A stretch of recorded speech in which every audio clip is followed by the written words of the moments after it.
Governor Rick Scott pulled off the largest health care fraud in American history back when he ran a company called Columbia HCA. And now he's helped destroy the health care system in the state of Florida.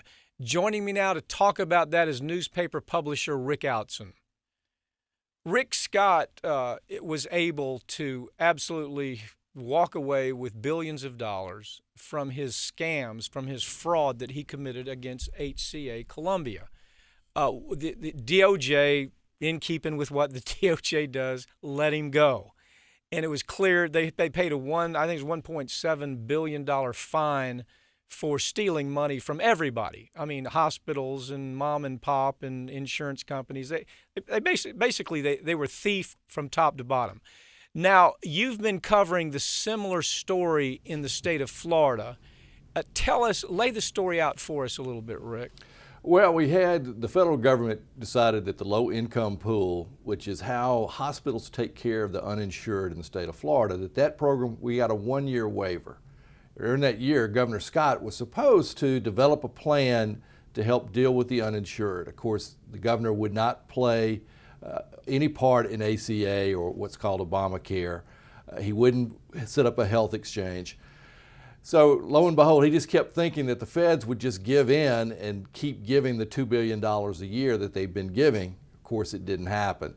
Now he's come back with a plan that is where he wants the hospitals, of which he's no longer a part, to profit share. He's bringing socialism into health care in Florida to help pay for the poor and uninsured because he doesn't want to have to pay for it. Okay, well, let me get this right. Okay, so first of all, he grandstands on ACA, right, just like the Koch brothers told him to do, because they're the persons that were behind the big push not to allow ACA to pass. Right. So they tell their little freak, Rick Scott, Governor Scott at the time, they say, Governor Scott, we want you to make a stand on this. We want you to rub it in Obama's face during the election cycle that no, Florida is not right, going to follow the law on ACA.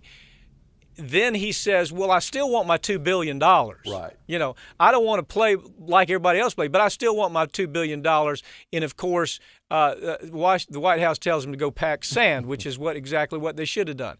Now, just like he didn't seem to be able to calculate that how much money he was stealing when he was with the HCA, running that company, he didn't calculate that he couldn't get it done without that $2 billion, right? Isn't that kind of where he found himself? That's right. I mean, there is no safety. That was the safety net for helping for the poor and uninsured. And it really was set up as a bridge, Mike, so that we could move into ACA. That's what the whole low-income pool was about. Of course, like you said, he didn't want to play. The Koch brothers didn't want him to. He was going to grandstand. And now he's struggling. The feds have come back and said, we'll give you $1 billion for one more year. But the state of Florida doesn't have a budget because we cannot get the governor and the House to agree with the Senate on how to balance a budget now.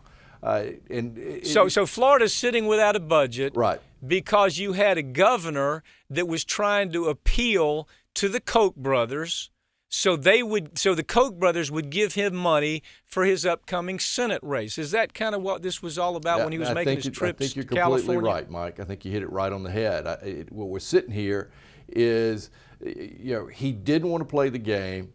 He wouldn't participate in ACA. But the sad thing is almost a million Floridians, even though the state didn't set up a health exchange, over a million Floridians are part of ACA right now. The public is going with it whether he wants to do it or not. But now, we've got the Capitol has imploded.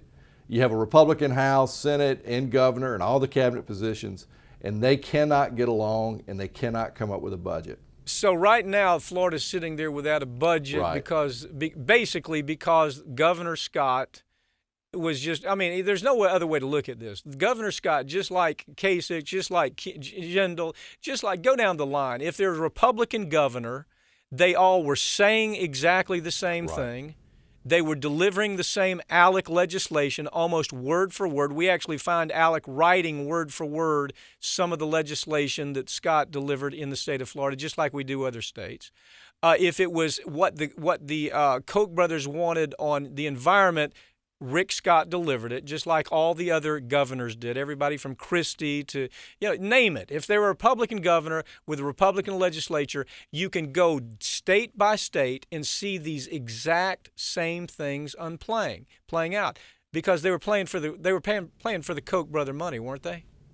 They were, and the thing here, Mike, is the state knew that this money was going to go away. They knew that they needed to figure out how to expand Medicaid to be able to cover the poor, the uninsured, the low-income families. They knew this and did nothing. Crickets. In Tallahassee. Okay, so now sound. what's the next move? I mean, you're a journalist that's followed this story. If you were saying advising, how does he get himself out of this? I mean, first of all, the Florida public on most days doesn't know what in the hell's going on. That's how we ended up with Rubio. That's how we ended up with Rick Scott. I mean, that's why they are there. So the public doesn't know what's going on. What is the next play on this? Well, we do. The Florida Senate has a plan. They've refused to play the game of bashing Obama in the White House. They've come up with a plan that expands Medicaid. It is the point of discussion right now. They opened the session June 1st. They'll go through June 20th, and they've got to come up with a solution. The governor keeps saying they had to call a special session. I mean, which we're seeing all over the United, where they're Republican governors. You can almost count on a special session solving these problems that Republican governor has brought on the suffering of the state where they're in charge. Right, and so what Scott keeps saying, well, we're going to do a continuation budget, which is what Jindal is trying to do in Louisiana. It doesn't work in Florida. You have to have a budget. It has to be balanced, and you need it by July 1st, or government shuts down. Right. So he's willing to shut down government to win this for the Koch brothers. Well, this story is certainly bigger than Florida. That's why I wanted you to talk about it. You've also written about how the Republican strategy has been to gain control of the culture, gain control of politics and society, state by state, gerrymander by gerrymander, governor by governor, legislative bodies statewide by statewide. And so that's what this is. So now we're seeing the chickens come home to roost. Now we're seeing a Florida public that either there's going to have to be another tax raise or there's got to be some extraordinary solution, because you had a bonehead Republican governor that just said, what is it you want, David Koch? What is it you want? Do you want me to frack? We'll frack. Do you want me to close down schools and privatize? I'll close down schools. Do you want me to do away with ACA? I'll do that.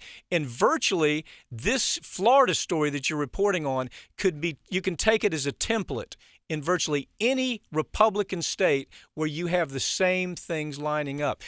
Rick Outzen, follow this story. I think it's going to have a funny ending, to tell you the truth, but we'll talk about it another day. Thank you for joining me, okay? All right, take care, Mike.